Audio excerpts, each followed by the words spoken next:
Iran is calling today a day of blood and betrayal that will never be forgotten. From Iran's perspective, what happened today wasn't an ordinary military operation. It was an unprovoked act of terrorism by Israel that crossed every red line set and changed the Middle East forever. Here's how Iran sees what just happened and why they believe the world is watching Israel commit fresh war crimes in broad daylight, and the world might actually take Iran's side. A very significant shift.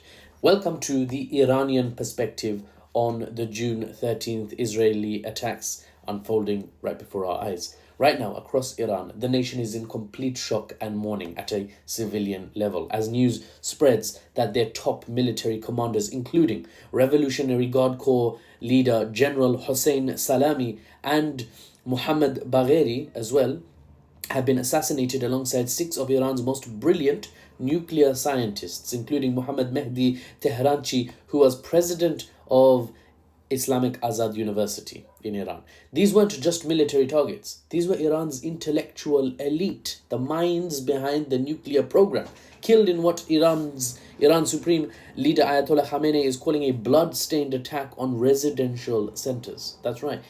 These targets were struck in their homes, in apartments, struck by Israel. One could ask those who are pro-West, pro-Israel, even in my comments, there's loads of people saying Iran can't be given a nuclear weapon. Ask them, are airstrikes on houses in Tehran not terrorism? Or is it okay, is it justified if the attacker is Western now? Because double standards, bro, is getting bare sus nowadays. It's getting bare sus. The world population is sussing out like, oh, the West can do this and the rest can't do it. Or the rest do it is labeled one thing, when the West does it is labeled something else. What is going on? The strikes didn't just hit military sites. They targeted universities, research facilities, and other civilian infrastructure across Tehran, Ilam, Khuzestan provinces, and with Iranian media reporting that dozens of civilians were killed alongside the military personnel that were targeted. Well, we know from occupied Palestine that Israel doesn't care about collateral damage. A lot like their big daddy USA never cared in Iraq, in Afghanistan, in Yemen, wherever they airstrike. Civilians mean nothing, and as long as they're not Westerners, mafi mushkila, no problem. Iran's foreign minister is now saying they have a legal and legitimate right to respond because this wasn't self-defense by Israel. This was a calculated assassination campaign designed to attempt to cripple Iran's sovereignty and scientific advancement. What supports the Iranian view? That this is outrageous, this attack, this series of attacks, is that many countries around the world, even in the West, some countries are now condemning Israel as the clear aggressor.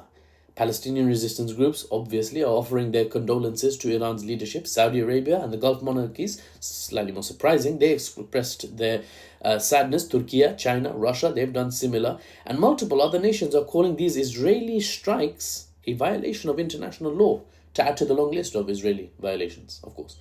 Even more worryingly, Iran argues that Israel couldn't have carried out these precision strikes without direct US coordination and authorization, making America complicit in what they're calling state-sponsored terrorism. Of course, Trump is trying to, Marco Rubio is trying to back away. They're like, oh, US wasn't involved, we didn't do anything. But you did. And Iran's calling out.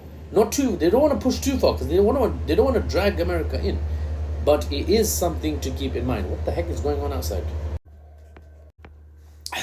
Now, the damage to Iran's national prestige is significant too. Many are asking, where were the Iranian air defenses, or do they not exist? We'll cover that in my next video. Don't rush. It's a detailed topic, it's a long topic, so I want to give it full justice in its own video. Now, Iran's armed forces spokesperson, has already declared that both Israel and the United States will pay dearly for this aggression, with Supreme Leader Khamenei promising severe punishment while immediately appointing Mohammad Pakpour as the new Revolutionary Guard Corps commander to replace the assassinated Salami. Iran has already launched over 100 drones in retaliation and is reportedly preparing a massive ballistic missile barrage targeting Israel. But from their perspective, from the Iranian perspective, this isn't just about military retaliation. This is about defending their right to exist as a sovereign nation against what they see as Israeli-American imperialism. Or is it only Israel that has the right to exist? Is it only Israel that has the right to self-defense? I ask those who are pro-West, is it the West one set of rules, the rest another set of rules, or are you actually going to be consistent? Right? Iran is claiming they have their right to develop whatever they want, nuclear technology included.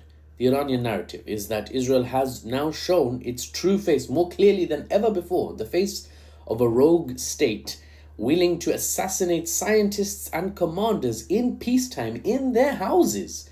And Iran calls on the international community to hold Israel accountable for what Iran considers to be the most serious violation of their sovereignty in the last 40 years. Here's the most impactful shift, though, and for those who feel upset at the injustice imposed on a global South nation like Iran, the injustice imposed on a non-Western state, this sort of double standards, the hypocrisy, I've got some news for you, right? Hear me out. Many countries across the world, some who previously haven't been in this position, are now on Iran's side. Or they're shifting, they're drifting out of alignment with Israel and America, and they're shifting more towards being considerate, being empathetic with the global South view, with the Iranian view. Iran is not being seen as the bad guy, and that's a shift. That's a very important shift that will potentially materialize or will need to be called upon in the future, in the months and weeks to come, if there's a response from Iran. If Iran's not seen as the bad guy, the response can be justified without international condemnation or Western world condemnation on Iran, because they can say, look, we're responding. Now, Israel has struck first, and the hit was hard. I'll give you that. But Iran is not dead. If this was a decapitation strike, meaning a strike to cut the head off the enemy, it's failed.